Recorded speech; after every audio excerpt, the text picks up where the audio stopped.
Welcome to De-Stress Your Business, the podcast where we show you how to get incredible results in your business without constant stress. I'm Alexis Kingsbury, a serial entrepreneur and founder at AirManual. Today, I'm thrilled to be joined by a special guest, Matt Wilson. Matt is the founder of Immortal Media and is widely considered one of the top digital marketing experts in the UK. And with over a decade of online marketing under his belt, Matt has managed to translate complex marketing jargon into understandable terms for thousands of small businesses, helping them generate more leads and more sales.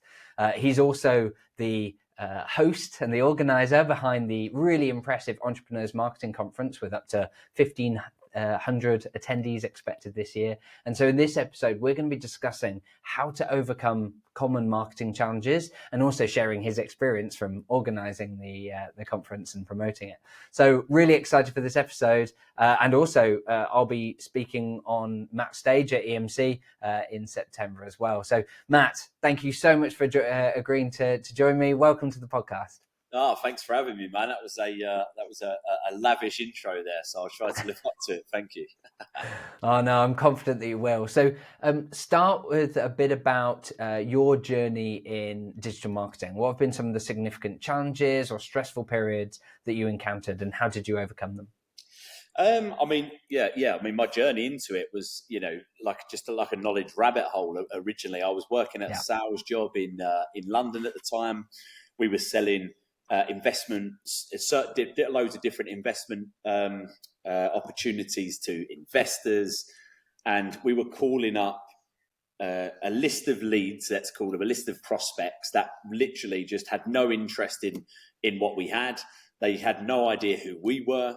It was just a classic purchase list, right? So immediately, my hatred for the marketing department back then was apparent, and all I did at that point, just very randomly, I love learning stuff. I'm a bit of a sponge, and I remember having the conversation with the guy who run the at the floor where I worked, and I said, "How much do you pay for these leads?" And I can never forget when he told me that he paid £5 for every name and number that was on this list. And obviously, as someone that calls 200 of these people a day, or attempts to try to get through to 200 anyway a day, I knew how bad the data was, because when we did get hold of people, it would be like, who are you? How'd you get my number? They'd be swearing, they'd be calling your names down the phone and all this sort of stuff. And I was like, you're paying £5 a day. £5 per person, sorry. There's no intent, no interest in what we do. That's mental. And I worked it out. I was like, okay, great. So just me is £1,000 a day. There was like 40 guys on our floor, and I'm doing the math. I'm like, my God, this is like, surely there's got to be a better way. And that sent me down a little bit of a rabbit hole of learning about marketing. Now, back then, this is sort of 12, 13 years ago now. There was only Google. That was it. Back then, that was all there was, Google Ads. I started learning loads of stuff about how to run these Google ads if people search for stuff into Google, and what to do, where to send them, what to offer them in exchange for so they actually give you their details. You're not just buying their details and all this sort of stuff. And just started to fall in love with it. I got really fascinated with it, and I approached the manager there at the sales floor at the time, and I said, look, I think I know a way to get you some better quality leads. Look, just give me you're spending all this money anyway. Give me £1,000 to run some ads, and let's just see if I can get like a better lead quality that comes through the door. And obviously back then, again, it's still fresh, this type of stuff. So we was getting that £1,000 generated us about 150 to 200 leads, I think it was. So again, roughly around the same sort of price, right? Maybe just over. But these people have actually said they wanted to learn about all of these different types of investments that this financial advisory firm was offering, and that £1,000 made them just over 50 grand back then in sales, right? So 50x return on investment, which was just unheard of, back then, especially from what they were doing and the data that they were buying. So then, they then just were like, how did you do that? And I was sort of like, I don't really know, because again, it was just, I'd learned a little bit about it. It was a bit of a fluke, right? I didn't know. I just sort of tested some things out. I hadn't really got the marketing brain I have now. It was literally just like, I read how to do this and I did it, and it sort of worked. But anyway, they ended up giving me loads more money, so I ended up promoting more stuff for them, and then that's how I got started in it. That's how I got started in marketing, and I just fell in love with it. Because I'm a very passionate salesperson, I love sales. The idea that this marketing here can work and actually help this over here, sales, just really fascinated me, because I had the understanding of what's needed in sales. I could sort of get my head around marketing. I was like, what do the people before they buy need to hear before they even talk to a salesperson? And that's sort of like, that little bit of psychology really helped me be a better marketer, because I could put stuff in front of them knowing that it would help the sale later on down the line, sort of thing. Yeah. That's really nice. I love the journey that you're taking us through there, like where you've highlighted, like you saw the problem, right? You saw that pain, and particularly because you'd seen it yourself as a salesperson. I think that for a lot of business owners, and indeed heads of marketing and so on, they may not even see quite what the quality of that data looks like at the other end. And I think it's easy to become blind to that, right? And so even if you're not making the calls yourself, like for anyone whose responsibility is to, grow the business and increase leads and all these sorts of things, you need to be spending some time with your salespeople to really see what's that experience look like. How many of the calls they're making are they getting good responses to, and how bad can it be, so that you can get a sense for that. I think that's really, really powerful. Yeah, absolutely, for sure. I mean, you've now, like, since doing that and then starting your own businesses, multiple businesses, and helping loads and loads of organizations to sort out their own marketing, having done that internally when you were employed, like, you've worked with so many clients. What are the top challenges that you see most business owners, marketing leaders face with their marketing strategies? Really good question. I mean, the first thing definitely, or the biggest, should we say, the thing that has the biggest impact on bad results and good results is the offer.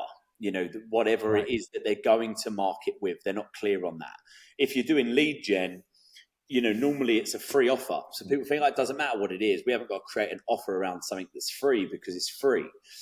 But you do, that thing has got to be good. It's got to do a couple of different things. It's got to, first of all, qualify the audience. If they do this free thing, are they potentially interested in what we've got? If not, and it doesn't qualify them in that way, then all you're going to do is generate a load of bad leads. So there's got to be some thought process in that. If you're going direct to sale and you're marketing product, or, straight to a off-page purchase, for example, it's the offer and what's around that product. Most people think that they've got a service or they've got a product that's a price. And let's say I've got a service that's $2,000, right? And what most people do is they just advertise that, or they'll market that. It's like, you can buy this, or hire us for this price, and that's it. But that's not really an offer. That's just what the service costs. An offer is everything that's included around that. So for example, a really good makeup of an offer would be, can we include a bonus into this as well? If you get this today, you will also get that for free. Really good offer. Electronics companies been doing this for years, right? Buy this 50-inch Samsung TV and get this sound bar absolutely free. Same thing. Is there some sort of high price, low price contrast that we can include in the offer? Was this price, now is this price, or for a limited time? If we can get urgency or scarcity into that offer as well. Urgency is obviously time-based. This is only available for the next week. Scarcity is unit-based, right? We only have 10 of these TVs available. If you can get both of those or one of those into the offer, it's great. And then also a guarantee. Guarantee is one of the most powerful parts of that as well. Because the offer, if an offer is really good, marketing becomes really easy. You see, so we can convert loads of people. A guarantee or a risk reversal. If it doesn't work, you get your money back, or you got a 2-year warranty or whatever. So that's definitely a big one. Is the offer? The offer isn't compelling enough to make someone want to buy now. Secondly, would be the actual creative or way that they go about advertising. A big problem that we see when people come into our agency, for example, and they hire us, is that it's all referral based. A lot of the time when they come to hire an agency, it's referral based. When you get into really try to scale a business and grow, you've got to eventually spend money. It's no accident that the biggest companies in the world spend millions, if not billions, every year on marketing. There comes a point where you've got to spend money to acquire more customers, right? So when that happens, a big problem is the messaging, the creative, what to put out in front of the market. Yeah. Is it video? Is it image? If it's so, what does the image do? What does it represent? Does it grab attention? What's the call to action in the copy? Is it clear enough? Is it compelling enough? Is it intriguing enough to get someone to do the next thing? I would say them two are like the biggest things really that people sort of struggle with. Once they can figure those out, if they've got enough knowledge to create a really good, engaging creative that moves people. Remember, marketing is just about getting them to move to the next step. You've got to think about marketing as a step-by-step process. First of all, they're going to see an ad. Then you've got to get them to click on the ad. That then moves them to your page. When they're on the page, you've then got to get them to do the next thing, which is to buy or to book a call or to inquire or to whatever it is you want them to do. And then from there, you've got to then close the sale and actually get it done. And you've got to think about it in that journey, like a user experience, a journey. And when you start doing that, again, all of that stuff becomes a lot easier. And people do struggle with that sometimes, So I'd say there are a couple of the big ones. Nice. I love that. And I think that's something that I definitely identify with, both with my own businesses and with other organizations I've worked with. Like they're hard to get right, but also I think there's that weird balance between you need to get something out there and try it, but on the flip side, it does need to be really good.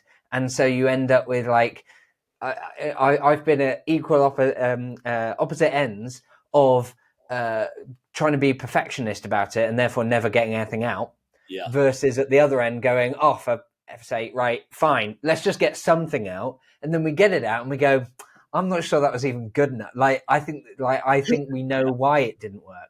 How do you balance that? How do you make sure that you're actually getting stuff done that's both quality enough, but also gets done and out? And how much iteration and repeating and so on would you expect? Do you generally find like do it right first time and it's right, or do you feel like there's sort of a lot of iteration? What's your experience of that? Yeah, really good question. I mean, there's no right or wrong answer to that. A lot of it's personal preference, right? Like you just said, you can be a bit of a perfectionist. I'm not. I prefer to get stuff out just to get data through the door so that we can look at what to fix. One thing I've learned after, over a decade of doing this now is that it's never gonna be a home run straight out the bat. Well, maybe like 0.5% of the time. We've had a few where it's like, bloody hell, that works amazing straight away. But in all honesty, it never does. So now we know that. We're like, the first thing we've got to do is just get something out so we know what to test and optimize and fix. Because for example, we put an ad live that's generating leads for a client. A lot of the stuff we do is lead gen, and we've got we've spent £100 in the first day, for example. We've got 10 leads. It's like, okay, that's £10 a lead for this client. Way too expensive. What is working well, first of all? And then what can we improve? And then we'll look at all of the stuff. The first thing we'll look at is the actual ad itself. What's the click-through rate? How many people that are seeing it are actually clicking on? Oh, that's actually really good. So we're getting really good click-through rate, which means we're getting a good cost per click. But the page where they're going, where we're actually trying to capture their information, the conversion part, that's converting really, really low. So are there some tweaks there that we can make to the page? While we've only just spent £100, it's not a costly mistake yet. It's not like we've wasted 10 grand and figured out this doesn't work. But I spent £100. And that's one of the best things that I love anyway about digital marketing, because digital marketing gives you that feedback very, very quickly. You can see it, but also you're in complete control and you can start on very little budgets as well. So lots of people that listening, depending on their size of their business, obviously, because a lot of people think marketing campaigns, they think TV, they think radio, they think print, which are all thousands of pounds, minimum thousands. And it's like, for instance, you take a 2-page spread out in a newspaper or whatever, that's going to cost you £5,000 to then figure out it doesn't work. And it's like, well, I've spent £5,000 now. And also it's very difficult to pinpoint what didn't work. Whereas with digital, because all of the data is there and presented to you, you know how much you've spent, you know how many people have seen it, you know how many people have clicked on it, you know how many people have gone to the page, you know how many people have given you their details.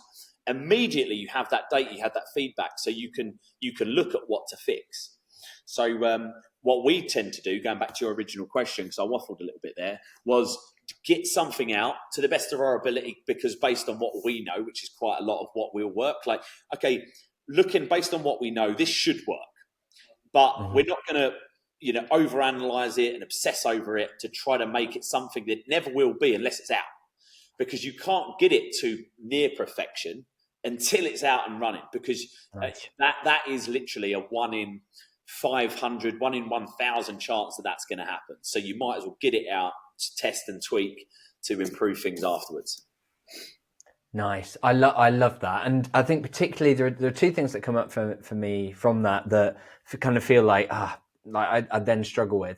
So one is, I think, and one that you've essentially overcome for me is you've got to see the process of setting up that marketing funnel, that route to get your leads, as a longer process, as a journey, not just through the creation of the first ad and the landing page and the lead magnet and the offer and so on, but actually it's like, no, that's iteration one. The whole process involves, we spend this amount of money, like £100, we test it, we then work out where in the flow it meets our targets or benchmarks versus perhaps what we've done before or what experts have told us, and then we iterate on those things to get them to work and so on. And so for me, that firstly blows open the whole issue for a lot of business owners and marketing leaders, is putting so much emphasis on that first stage of the process that you kind of feel like, oh, I'm spent. It's taken us 8 weeks to even get the first advert out and whatever. I've had to move on to the next priority. Like, sales is on fire. So I think that's the first thing. I think the obstacle that I sometimes have experienced and seen this with clients as well is like, you say, okay, I look at the data and I can see, okay, we've got these leads coming through, it's a pretty good click-through rate, but then the page that they're going to, they're then not taking action. How do you know, or how can you make an educated guess as to whether, is it an issue with the page that's not converting, or actually, is it that advert or the audience targeting that means that, yes, it gets you lots of clicks, but actually they're not the right people to then do? Because that's one of the challenges in this type of digital marketing, is you don't get to have the conversation. It's not like being at an event, sponsoring an event like EMC, where you can be there as sponsor, and if you're talking to people, whether are they the right people. Like, a short conversation helps you even identify whether the right audience, and you can see at what point their eyes glaze over and they walk away, so you can kind of get that live feedback. But you can't do that when they're just like visitors on a Google dashboard or whatever. So how do you make that judgment and balance that, or how do you no, there's a way to do it. So again, like, if you're getting loads of people, as long as when you read the ad or watch the video in the ad or whatever type of ad it is, you're like, yeah, this is talking to my audience, right? It's literally in there. It's calling out accountants. If you're an accountant, for example, is in the first line, it's like, why would loads of people that aren't accountants be clicking on this, first of all? Because the ad is doing a good job of qualifying them. And we are getting good amount of clicks, but then the page isn't converting. If it was that example, I know it's the page.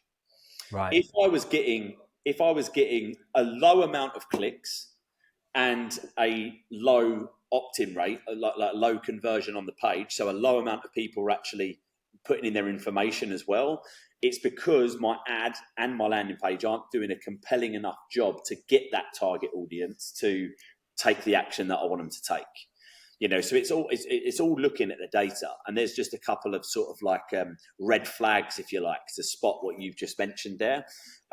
Because remember, again, unlike other more traditional marketing strategies like print and TV and radio and stuff like that, we can target right from when we pick the audience that we're picking. We can be fairly specific there. Then we have an ad that only talks to, hopefully, our audience we want. So we've done two things there that have done a good job of actually making sure it's the right people seeing this. So then if we've got a good click-through rate on the ad, we know we've sort of done a good job. We're like, yeah, people are clicking on this. And then we're not getting the leads it's definitely a problem with the page. Yeah. So that's sort of how we'd go into looking at that. Hope That's awesome. I love that clarity, and that's something that I've always really enjoyed from you, Matt, when I've seen you speak at events and we've chatted, is your clarity on, like, you know, you're very actually process orientated and able to, like, simplify it down to it's either this or this, and this is the route I'd go through. And I think that's really empowering for business leaders, because I think sometimes, particularly marketing, is such a huge space that it can quickly become quite complex and paralyzing for people when they're kind of in this area. Overwhelming for sure, yeah. Definitely. Yeah, absolutely. To that end, or speaking to that, like, we're kind of talking there using an example that's relatively simple, right? We're talking about an ad on, say, Facebook or LinkedIn or whatever, and that then points to some kind of landing page with an offer, either directly of a product or service or of a lead magnet, whatever. How about something more sophisticated? Like, you run and host the Entrepreneurs Marketing Conference, done it for a few years now. Like, this event's going to be your biggest event ever, coming up in September, 1,500 people, got some amazing speakers lined up. Like, that's a complex marketing, asset, like campaign process, whatever. How do you approach that? Can you kind of outline that process when you're breaking that down to make that something that's manageable for you, and how that then, when you kind of what are the lessons that we can take from that for other businesses? Yeah, I mean, in all honesty, mate, the strategy's like pretty much the same. The first thing you've got to do is figure out what problem is you solve. What problem does an event solve? Well, our event, EMC, it solves the problem of digital marketing. Like we just mentioned, digital marketing is a very complicated sort of realm, right? There's so many different things that you can learn, and it's like, what ones do you actually need to do? What ones is it worth actually looking at? And also, Facebook ads, for example, if I pick, Facebook ads is something that I think my business should, then it's like, okay, then learning from somewhere, how do I learn how to do all of this, right? So there's a big problem there that the event solves, because what I do is I bring together experts like yourself and experts in other areas of digital marketing and business and all that sort of stuff to get them to teach these guys it. So I lead with that big problem. And then what I do it a bit more creative, obviously, than most people can, because we like to do wacky videos and all of this sort of stuff, right? So then my goal then becomes, how do I create a little story around that? How do I create a script that's going to speak to those people? And the first thing that we've got to do is paint a picture of the problem. Lots of people don't know they have a problem until you tell them they've got a problem. So the first thing, and that's just, by the way, that's a really good sort of fundamental thing to remember in marketing. It's like, one of the best ways to grab attention of your target market is to call out their problem. Is to say, are you struggling with this? Do you struggle with this, for example, right? That's a good little line. Do you have this problem? Because then that speaks to them. Because although they're not conscious of it, a lot of the time they know it's there, and they're like, oh yeah, actually I do. And then they sort of pay attention. The hardest thing to do in your marketing is just to grab a bit of attention, to actually get them to read the message that you're trying to deliver to them. So we just come up with creative ways like that to talk to our target audience, which are small to medium business owners that know that they need to do more to market their business and grow their business using things like Facebook, TikTok, Google, all of this type of stuff. And then we just present it to them in a way that resonates with them and drives them to a page with a really good, compelling offer. The offer, again, it's like 3 days. It works out less than 300 quid, which is less than £100 a day. To learn from the guys that I get on stage, who are just geniuses in their field. It's like, which is a business expense as well. It's like, becomes a bit of a no-brainer, right? It's like, plus you get to network and socialize with like-minded people. That's a big benefit of live events. Live events have helped me. I've been going to live events for over a decade now. Every single year, go to a live. And it's not necessarily what I learn at the events, it's who I meet. I've met some of my now best friends at events, right? It's crazy, actually. When I've just said that, I've just thought, bloody hell, I actually met him at an event, and we're just really close now. So, yeah, don't know if that answers. That's awesome. Yeah, I think I like that, as you say, it's a very similar approach. It's working out who the ideal customer is, what's going to be the offer, and as you say, calling out that problem, and then looking at the data, right, to making sure it works. What about if I take specifically that audience, sort of approaching the kind of business owners, small, medium sized, etc. I think one things that a lot of businesses struggle with is that targeting. How do you reach those people? Because I think particularly if you go industry specific, you mentioned earlier, like calling out accountants, saying, are you an owner of an accounting firm, or are you an accountant? Sometimes that's easier, right? Because there's certain places that they hang out. And actually, it's perhaps even harder when you kind of grow cross industry. What have you found kind of worked for you when you're looking at really reaching that target audience of business owners and those small, medium-sized businesses, or more generally when you're working with clients and the audience is a bit trickier to quite pin down? How do you make that work? I mean, yeah. So most of the platforms now, like digital platforms, social media platforms, for example, Facebook, Instagram, search engines like Google, have great targeting capabilities anyway. But again, like you said, it's very, very, Google's easier. On social media, it's very, very hard. If I just want to go after accountants, for example, Facebook know based on behaviors and interests that person might be an accountant based on softwares that have downloaded, website has been to, all this sort of stuff.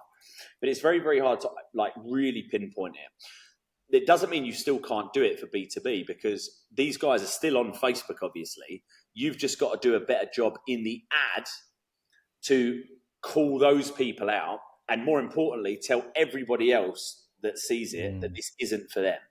So, Nice. Let's say they're business owners, but I want accountants, using them as an example again. I can target pretty accurately business owners on Facebook, but my ad now needs to just specifically talk to accountants, because I don't want a load of people that I can't help clicking on my ad. It's a waste of money. Great. So I would do it in the ad. If I was going to be very, very targeted with it, and a really good strategy that we've used for our B2B clients that want to go after a really specific sort of niche group of businesses, is cold email outreach, believe it or not. It's a really, really good strategy. So what we can do, again, we've got access to a very expensive software that we use to get business data on any business you want, really, right? It's freely available business data, obviously, business email, business phone, all of that data is freely available. It has to be, it's in the public domain. We've got a bit of software that a client comes to us and said, yeah, I need to target accountants. So it's right, great. We'll go into this bit of software. We'll get all of the accountancy firms in the UK. We'll get all of the emails from all of the people in those positions. We can even target based on position. We just want the directors. We get all of their details. And now we've got to find a way now to target these people. And cold email for these guys, for this type of strategy, works really well. So what we do is we use there's a couple of different solutions out there. One's called Lemlist, which is great. And another one's called Instantly, which is, again, fantastic. You upload this data to Instantly, and what it does is it sends these emails. So there's 1,000 people on this email list. It sends emails to these people from an actual email address that you set up. So, for example, I would set up one that says matt.wilson@immortalmedia.co, for example, right? It's not my actual email address, but it is an actual email address that's attached to my domain. Hope I'm not confusing you so far. Yeah, no, that's good. What the software does is it drip feeds maybe 10 emails an hour from this email address. Right. Now, what this does is it tricks the email spam filters into thinking they're genuine emails, which effectively they are. They go, and what that means is that they go straight into the inbox. Biggest hurdle with email marketing is that no one reads your emails. No one's getting your emails. They're all going in the junk folder, because the server that's attached to them, Gmail, knows that is a bulk email send, whereas this sort of tricks that. And then what you do is you write, so these emails come through exactly like a normal email would. And I guarantee you would have had one of these. And you're like, you've had an email from someone. It's like, how did you know my name and my website? And you believe it's an actual person that sent that email. It's not. They're using a software like this, but it's laser targeted. So this type of strategy is like laser targeted. So again, just because we're talking about marketing and I run a digital marketing agency doesn't mean that we're limited for our clients via social media platforms and Google and all that sort of stuff. If we need to, we can do the same thing, but via email. And the email is going to be very, very sort of like personal, blasé. It's not going to be spammy. If we can get some personalization in there. So, hey, Alexis, I came across your website, and you can put that in there because you'll have that data, which makes it seem very, very real. This is what we do. Just wondering if you'd be free to just jump on a call or just reply back to this email or whatever, and you get the conversation started. And the deliverability is pretty much 100%. And the open rates that we see on strategies like this are between 70 and 90%. Oh, wow. So, and you're getting, but you now know, the thing with doing this is you now know with certainty that this is your right audience. So any replies you get back are potential customers because you know their accountants, you know the directors of those accountancy firms because that's the list you've actually got. The list you started so with. it's very, that's a like cool little strategy for sort of B2B. Yeah, that's cool. And I think to some extent, regardless of the tactic, the strategy there is the crucial bit, which is about getting laser focused about who it is and then making that offer and calling them out. And the more specific you are to that and making that offer, the easier it is for you to then look at the data and see where the gaps are, where the holes are, right? Because I think like the hardest thing would be if you just went really broad and just said, oh yeah, we provide all services to all businesses, come and work with us. You don't really know what is or isn't working there because you haven't got that clarity, that offer, which I think is absolutely crucial there. One of the other challenges, and in fact something that I'll be speaking about on stage at EMC, is about a lot of my experience has been a lot of marketing is about being consistent, doing things consistently well, showing up and getting your message out there and so on, rather than, post once on social media or, five times for a week and then never again for 3 months. Yeah. And often that's hard, right? Is that something that you've experienced with your clients? Do you believe that consistency is critical? Do you have any advice for maintaining this? I mean, it's a necessity actually for what you're talking about. There is like more organic sort of like social growth and things like that. YouTube channel, for example, social media. If you're using it for business, there's 0 point in doing it unless you can completely commit to be consistent, because the algorithms just won't like it. Everything becomes pointless, right? It's a snowball effect.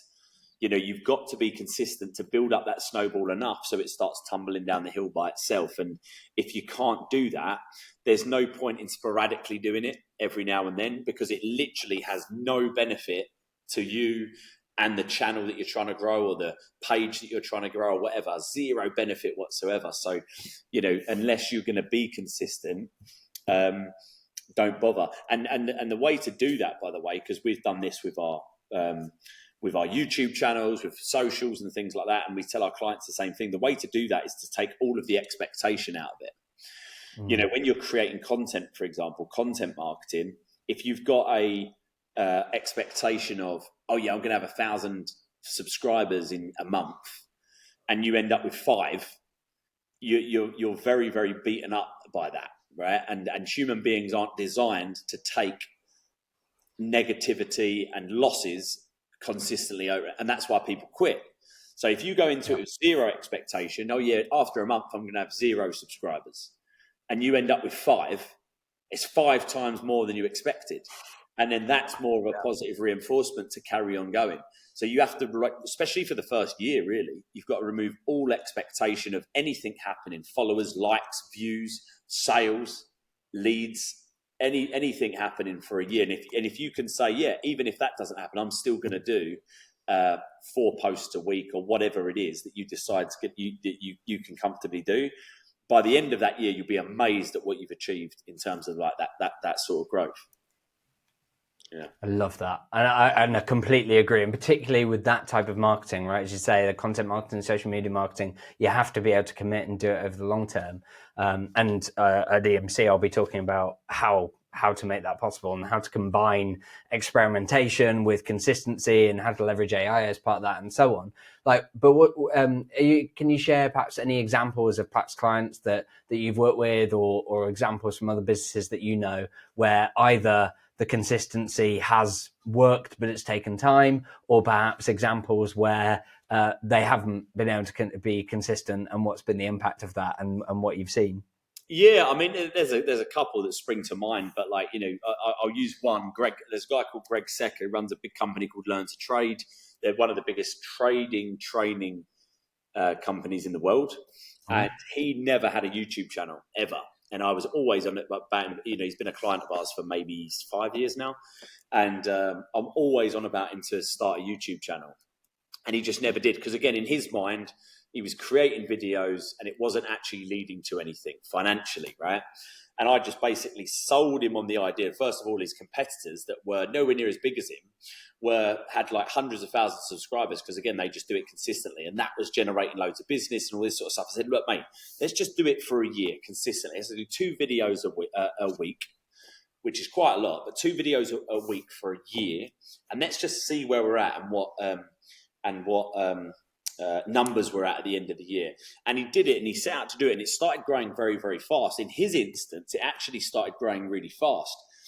But it was just over, we missed it by just over 12 months. He had over 100,000 subscribers on his YouTube channel. I think he's like 250,000 now or something like this. It was only a couple of years ago.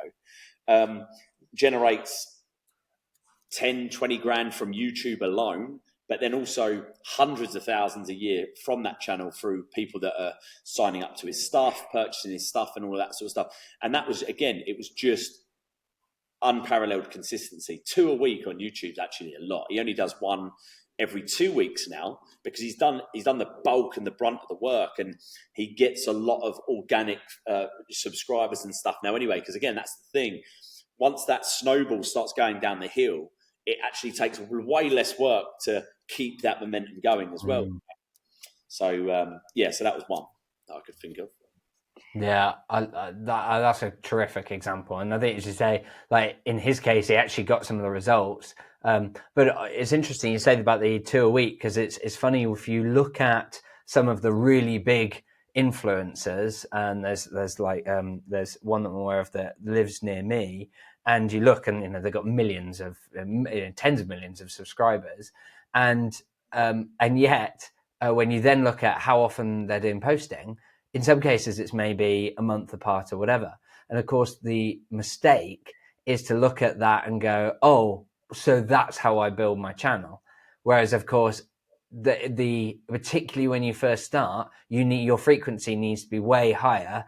Firstly, to get out there and develop that content, but also so that you can iterate, right? It's a little bit like looping back to what we started off with around how do you make this stuff work? You have to be able to iterate on it. And one video per month or 2 months does not give you enough frequency for you to be able to work out what works and tweak it and improve it and do a really, really good job of it. Yeah. You're just not able to improve on it, right? And have you had any examples where it's gone the other way, where it all started out with the best intentions and then just doesn't carry on? I mean, probably a lot. Not that I've noticed, but Yeah. for a fact, lots of my clients have started and then just stopped, and then wondered why nothing's happened a year down the line. Well, it's because you stopped. You stopped being consistent and you stopped doing it. That's why. So it's like, they're obviously, they way outweigh the ones where it's worked, obviously, but it's nothing to write home about, because that's most people, I would say, actually. Yeah, indeed. Cool. Well, fantastic. Well, thank you, Matt. I mean, we're both going to be speaking at Entrepreneurs Marketing Conference in September in Brighton, the UK. If people want to get a ticket, they can get them at emc2023.com. And if they use the code Alexis20, they can get 20% off, I believe, which thank you very much, Matt, for offering that. Now, hopefully people can make it in person, but if not, how else can our listeners learn more from you? Because your insights are absolutely spot on, and I love your approach to stuff. So I'm sure lots of people want to learn more. I mean, in all honesty, man, best place to get me is and just start, getting into that sphere is just follow me on Instagram. Instagram is probably the best place, like for because I know for a fact that will stand the test of time in terms of this this podcast recording. So Matty Wilson, Maty Wilson, all one word. Follow me there, and then yeah, whatever's going on at that time, whenever you're listening to this, you can listen to me a bit more.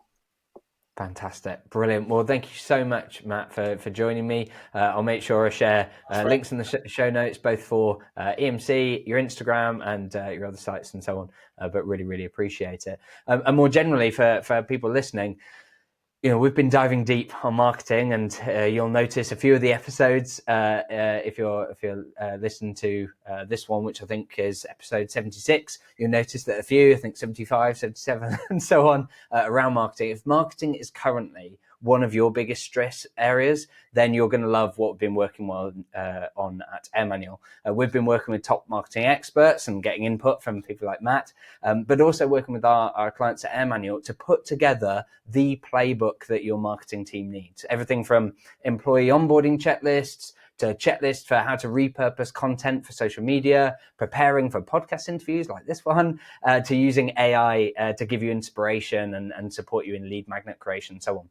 You can get these as soon as each one becomes available by subscribing for our newsletter at www.scalingwithoutstress.com. But otherwise, that's us done for another episode of De-Stress Your Business. As always, we'd love to hear your key takeaways. So please share them on social media, Instagram, etc. Like Matt said, tag us in, even send us a direct message. We'd love to hear it. But otherwise, Matt, thank you once again for your time and for your valuable insights. It's been absolutely fantastic. But otherwise, to everyone else listening, to all of our listeners, until next time, have fun.